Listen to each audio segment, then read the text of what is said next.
हल्द्वानी में कांग्रेस विधायक सुमित हृदेश ने प्रेस कॉन्फ्रेंस करते हुए राज्य सरकार पर खुलेआम भ्रष्टाचार करने का आरोप लगाया। सुमित हृदेश ने पिछले दिनों हल्द्वानी में आरटीओ द्वारा संचालित किए जाने वाले फिटनेस सेंटर में भ्रष्टाचार के बड़े खेल का हवाला देते हुए कहा कि राज्य में खनन और वाहनों के फिटनेस सेंटर भ्रष्टाचार का खेल खेल रहे हैं। खुद कमिश्नर के छापे में यह खुला खेल सामने आया है। इसी प्रकार आपदा आने के बाद भी ये सरकार रिएक्टिव होती है, जबकि सरकार को प्रोएक्टिव होना चाहिए था। आपदा के इंतजामों को फेल बताते हुए उन्होंने कहा कि हल्द्वानी शहर में भी इस सरकार की नाकामी का सबसे बड़ा उदाहरण यहाँ की अफसरशाही है। खुद सत्ताधारी विधायक अफसरशाही से परेशान हैं और इसका खामियाजा शहरवासियों को उठाना पड़ रहा है।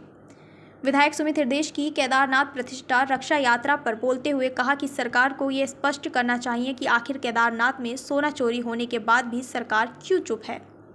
सुमित ने कहा कि जिस तरह सरकार से आम जनता त्रस्त है, उससे ये स्पष्ट है कि आगामी उपचुनाव में केदारनाथ में भी जनता कांग्रेस को आगे बढ़कर सरकार के मुंह पर तमाचा मारेगी।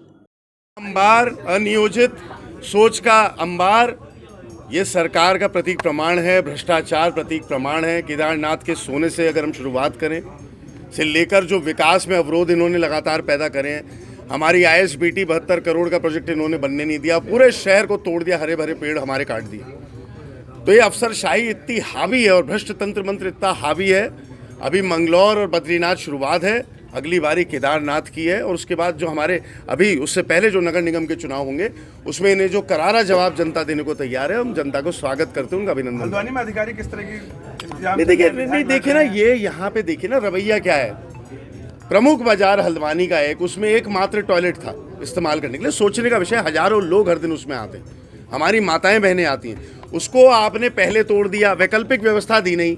अब हमारी माताएं बहनें अगर बाजार जा रही हैं, उन्हें शौच करने के लिए कोई स्थल नहीं है, इससे बड़ी अव्यवस्था क्या है? मैं इनसे सवाल पूछना चाहता हूं।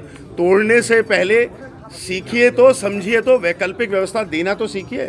केवल अपने सुर में तोड़ दे रहे हैं बिना नियोजन के, बिना सोच के, तो यही परिणाम होगा।